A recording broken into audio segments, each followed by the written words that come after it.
When we think of entrepreneurs, we often think of working 100 hours a week and having no time for our family. But as I climbed the ladder of success and I met billionaires along the way, I learned something simple. Top-level entrepreneurs run their businesses in completely different ways, making way more money by working way less hours. And if you don't master every level, you'll be stuck in the hamster wheel of entrepreneurship, never getting the freedom you started the business for in the first place. So I'm gonna show you what it looks like to run a business at every level and how to adapt to each one. Level 1, 100K to 300K, this is what I call the hustler.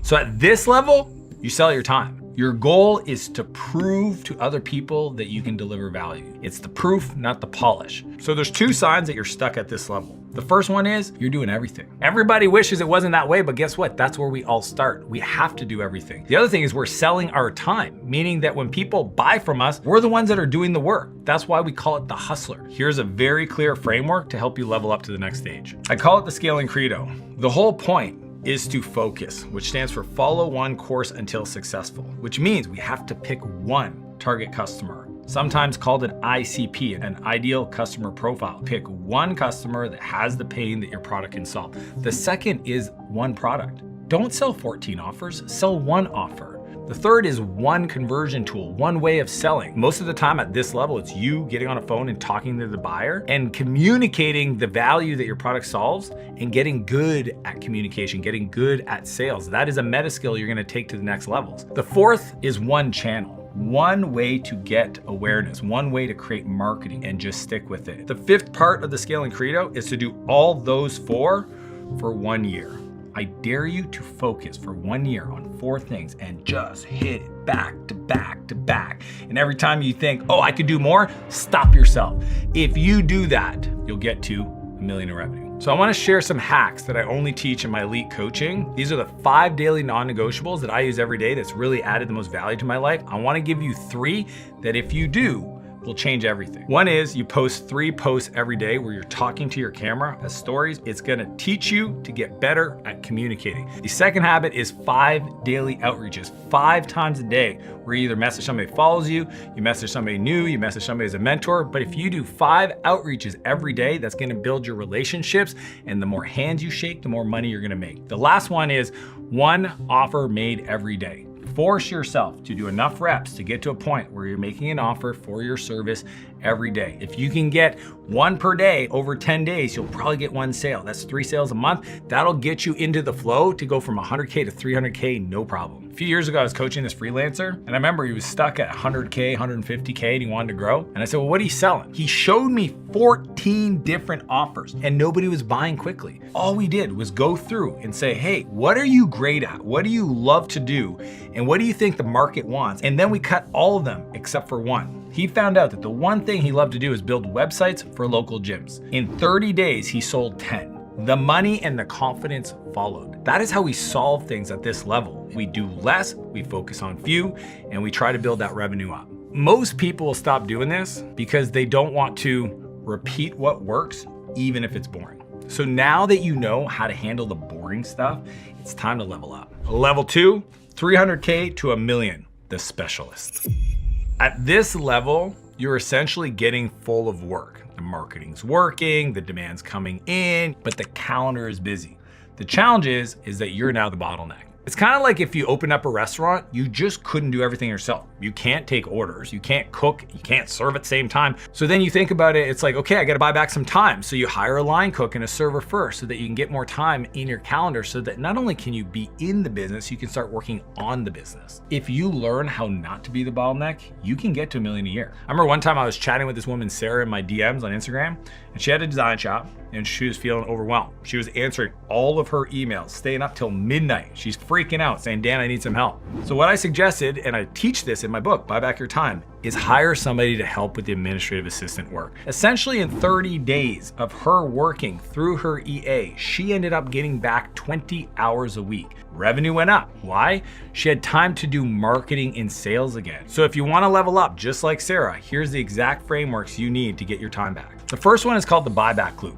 And it is a simple but crazy powerful strategy. Anytime I feel overwhelmed, my calendar has turned into chaos, I stop and I first do a time and energy audit. That's the first step. And I kind of use that audit to find the bucket of things that I need to give to somebody else so that I can get some freedom back, so I can focus on things that light me up, that make me the most money. The second step is transfer, which is I audit my calendar to find that bucket, then I hire somebody, now I gotta transfer it to them. The best way to do this is called the camcorder method. Whatever work you wanna give to somebody else to transfer, you just record yourself doing it. That way when they join, the first week they're with you is essentially watching these videos and creating the SOP that you don't have to create because you've already documented it in the videos. And that way you can see if they got what you were teaching in the videos by what they documented. See how powerful this is? The last step is to fill. Fill your calendar back up immediately with things that make you more money. Once that is filled, then you want to upgrade your skills, your habits, and your character traits so that you can become more, because each new level we talk about is going to require a different version of you to overcome that level. As I always say, new level, new devil. So you got to become a new person to attack and defeat that new devil. And the second framework is called the 10-80-10 rule. The first 10% is the ideation. When I sit down with somebody and I'm working on a project, like right now I'm working on a really cool car project, that first 10% is getting clear on the vision. This is what it's gonna look like. Here's the specs, ask me the questions, because once I give you that, that's the plan. I'm gonna then go to the 80%, which is execution. I'm gonna allow them to execute that ideation. Because when I come back at the end of it, that 10% integration, that's where I get to refine things and tweak things. And even if they're not doing it at 100% of what you can do, 80% done by somebody else is 100% fucking awesome. The truth is, at this level, the non-negotiable first hire is an executive assistant. You know your time is worth more, and like not having that person is kind of playing entrepreneurship on hard mode. And the truth is, at this level, you should be able to afford it. And look, I get a lot of people don't even know what I would give my assistant. So if you want access to my internal playbook, my executive assistant playbook, just click the link in the description below and I'll send a copy over to you. Just make sure to check your junk folder, because sometimes those emails don't go directly to you. This is why people find this hard, because if you don't value your time, no one else will. And the people that don't value their time are gonna be the first ones to waste yours. Great, you just bought back all your time. Now we need a simple system to stop all the fires. Level 3, 1 million to 3 million. I call this the operator. Now you've built something real. You have a business, it's making money, but it's time to operate it. See, without it, chaos slowly creeps in. And what we need to do, and this word, nobody likes it, is we gotta standardize delivery. We have to raise prices and we have to make onboarding smooth. Here are some signs that you might be stuck at this level. You have a strong business, but it feels crazy chaotic. And you think it's normal. That's the worst part, is nobody's taught you that these kind of problems at this level are abnormal. That's why I like to use like a laundromat example, because you wanna get to a place where your business just runs on a rhythm. I go to a laundromat, clothes goes in, it washes, it gets rinsed, it dries out, it gets folded. Boom, see that cycle? Same step every time. You don't do a different thing for t-shirts or socks or your underwear. It's kind of like my buddy Viv. He has a software called Revio. It's like an AI powered sell by chat software. And for a while when he launched it, he was just trying to do the best thing for the customer. So every time he got a new customer, he created a custom solution for them. Problem is, there was no repeatability with it. He felt stuck. And then we sat down and I said, bro, let's just create a simple path for every new customer. The software did all the heavy lifting, but people still needed some process to make sure it got integrated, deployed, and used by the team. That simple streamlining of his onboarding cut churn in half, and he was able to raise his rates by 20%, making the business a lot more fun to own. So if you want to level up like Viv, here's a framework for leveling up. This framework's called the 4 S's. The first one is scope. I think of it this way. I need to define exactly what needs to be done. To the degree I can communicate the specificity of what complete looks like, or what I call the definition of done, then the better chance the person I'm asking to do the thing, they give it back to me the way I want. That's the scope. The second step is the steps. You gotta outline the process, the sequence of actions. Now I know for a lot of creators, this is not fun, but if you wanna grow, you have to have systems. System stands for save yourself time, energy, money, and stress. Without a system, nobody else can do the thing, your magic sauce, without you involved. So here's where you give them the steps that they follow in the checklist, that system, so that they can load the washer, ensure they get everything done right, dry it, and fold it properly as per your standards, so you're no longer involved. Number 3 is standards. And I kind of alluded to this, but it's worth mentioning that standards are not what you say they are. Standards are what you accept. Establishing the quality expectation or rules or principles, those are the standards. So for example, we have a standard that you have to keep the kitchen clean. If you don't, we're gonna ask whose plate that was. We're gonna bring the plate to their desk and we're gonna inform them that they've lost the privilege of using the kitchen for the next week. Saying pretty please, asking them every time, having them continue to leave their stuff in the sink, that's not a standard. That's a request. Standards are what you enforce. Number 4 is a scorecard. Without the scorecard, there's no way for somebody to know if the work they're doing is at the level you want. So create a simple way for them to track and measure their performance so that there's accountability to them for you, and also a quality metric so that they're doing it at a level that's gonna make you feel confidence that the customer's not gonna be upset. At this level, this is where you hire someone for delivery and all you do is market and sell. That is your job now. This is how we get out of this level. Now, 3 million in revenue is pretty great, don't get me wrong. But if you're like me and you don't wanna stop there, don't. We need to really dial in to get to the next level. Level 4, that's 3 million to 10 million. This is what I call the growth creator. Essentially at this level, you stop gambling. You start making bets that you know are gonna work out. You build a predictable growth engine, meaning inbound, outbound, and partners are really working for you. And you can start to see how the whole thing works to get you to 8 figures. If I gave you $1 million in cash and said, what are you gonna do to invest in your business that's gonna guarantee 3 million back in the next 6 months? If you can't give me that answer, then you're stuck here, because that's gambling. For example, if you have a plane that's got 2 engines and 1 fails, you can still fly, but that's iffy as f. You got 4 engine and 1 fails, you just keep going, it goes, they change out the engine. It's kind of like one of my private coaching clients. He has lawn care software and he was heavily dependent on ads. The problem was if he had any issues with the ads, he wouldn't hit his revenue targets. All we did is said, hey, let's go take some of that content that you're running ads against, create some content answering the questions your buyers are already asking on your sales calls. That created not only different lead source, but it also made the ads work better. He wasn't dependent on one strategy. He had several, which made the revenue more predictable because it took all the anomalies and smoothed them out. So an easy framework for you to do this yourself in your business if you're at this level is called the growth triangle. The first area is inbound magnet. We need to create a simple way for you to create content where you're teaching, essentially educating your market for free around the thing that you do. What's crazy is most people don't realize that same content becomes training for your internal team. Teaching them how to get the result without ever paying you, giving them a thing that gets them a quick result, and then all of a sudden you build trust. That will create leads. The second is an outbound megaphone, is essentially working with somebody that can sell you leads so that you can reach out to them. The whole process is following a service-based approach, meaning I'm just here to see if you have a problem.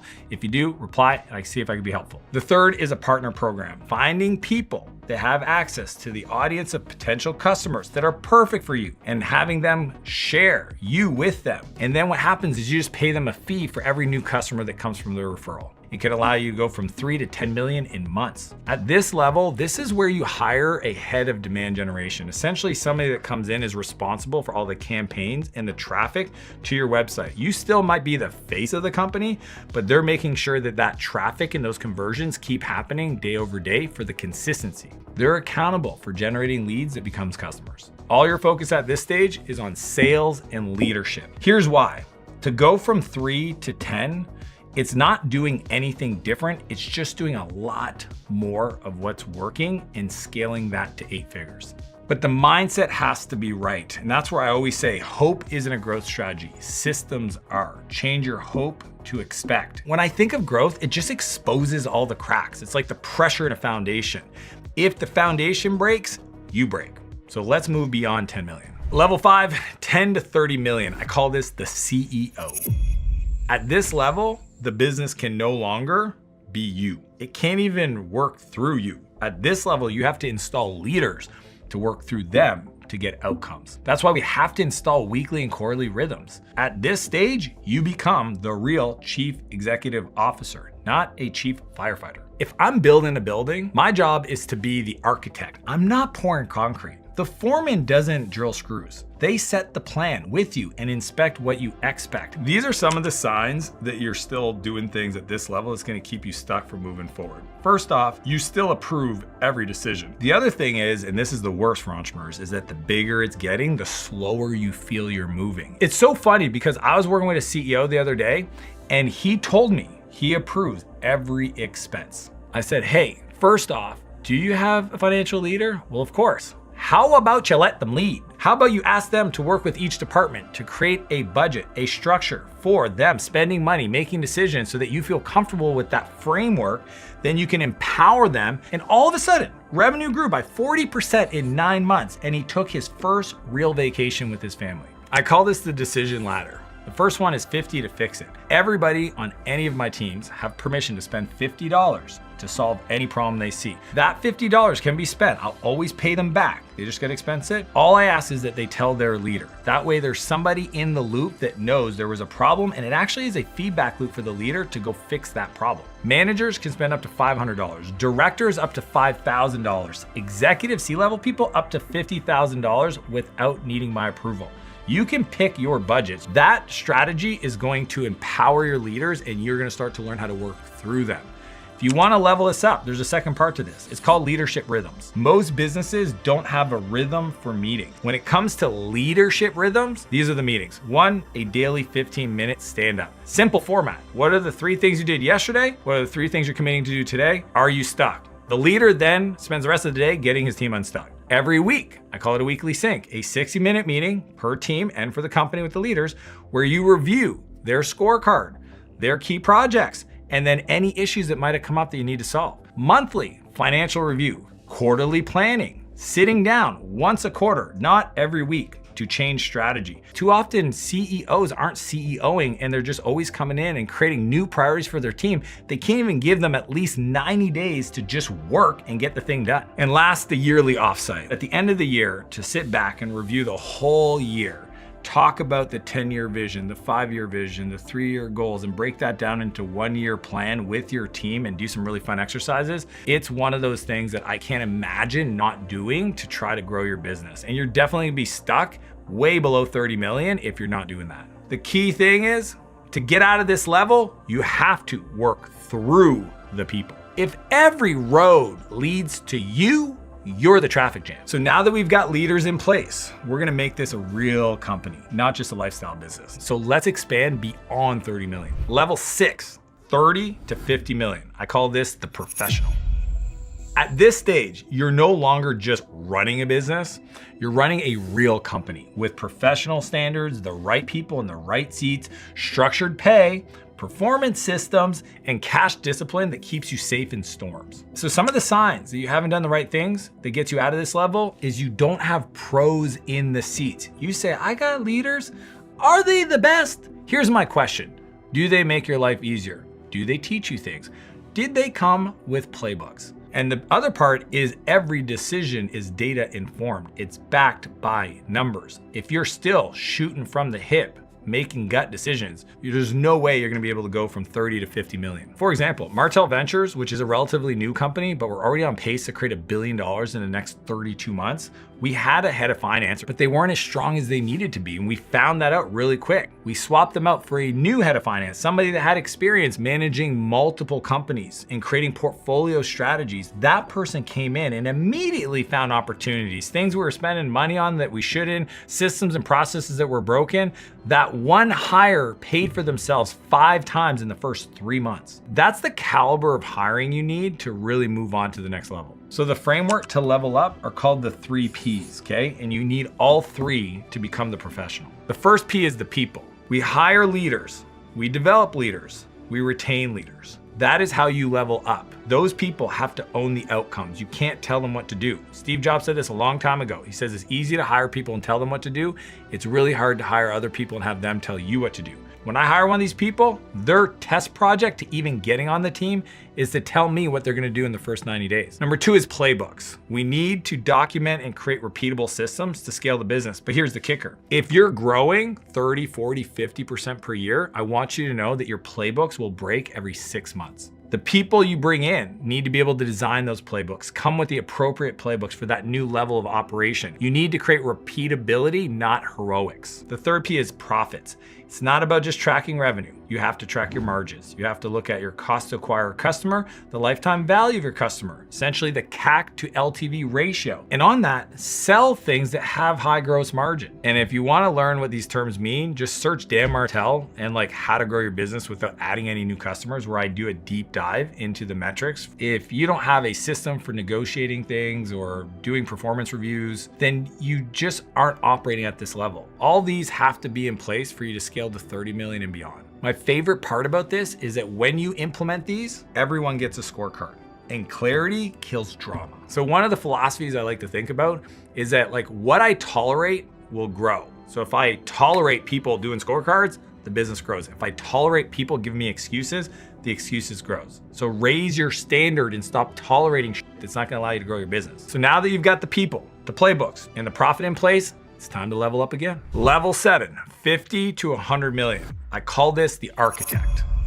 The big shift at this level is a mindset shift, because now you have to stop playing for years and you have to start playing for decades. See, most people don't grow to 9 figures because they think too small. If you want to get to that level, you have to build moats around your market. You can't be pushed around. You have to start thinking strategically. The job of an architect is to look around the corner 18 months and anticipate how the ground is shifting. COVID's happening, deal with it.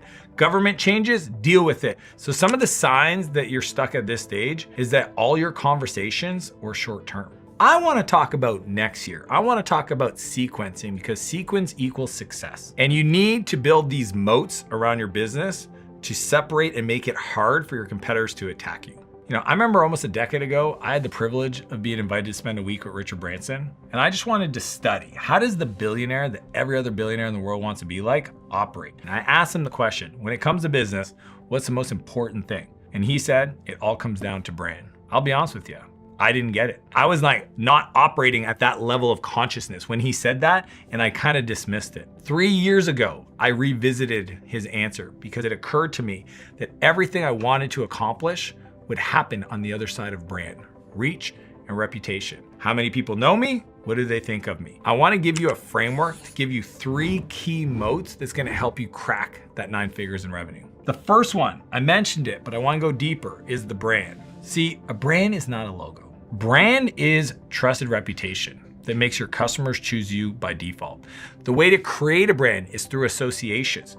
People you partner with, your employees you hire, campaigns you run, the quality of your products, all those tell a story. That brand, if it creates goodwill, has a positive association and connotation, other people will represent it for you out there in the world. Like real brands get to a place where the market talks about the businesses and the brands every day. But without strategic focus, you don't have a brand, you just got a name. Number 2 is your network. Oftentimes you hear people talk about relationships. You got to invest them, right? And they'll say that your network is your net worth.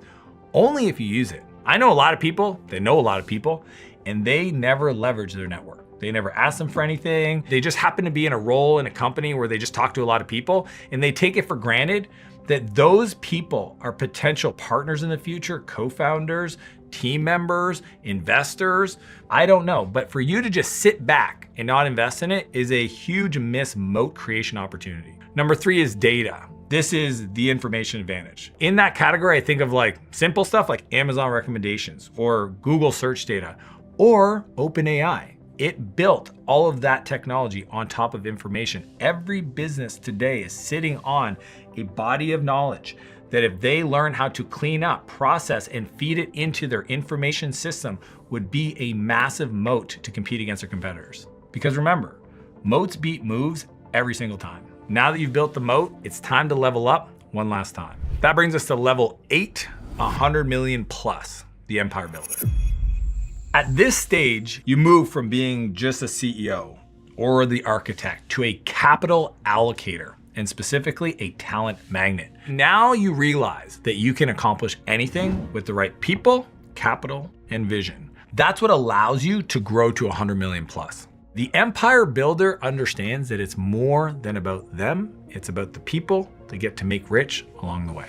20 years ago, One of my mentors said this to me. Guy's worth $1 billion plus. And he said, I have this one simple rule. I make one big bet per year. Every day I have one needle moving decision to be made. And every night I'm home by dinner with my family. He wins by picking the right people and the right problems. He knows that, nothing more. His calendar is open, so he has the time to double click and have conversations and fix things that are massive, not little. The empire builder has learned the most powerful thing he can do every day is play. And in playing, he's creating a bigger vision. So these are the signs that you're playing at this level. First off, you're a talent magnet, meaning that every day people are reaching out to you to work for you. Your vision runs the machine, not you. Your job is to just ask people to lift their chins up and look higher. Hey, can we dream bigger? Hey, can we look at something bigger? That is your job at the empire builder level. To do that, you need a framework I call the 40-40-20 rule.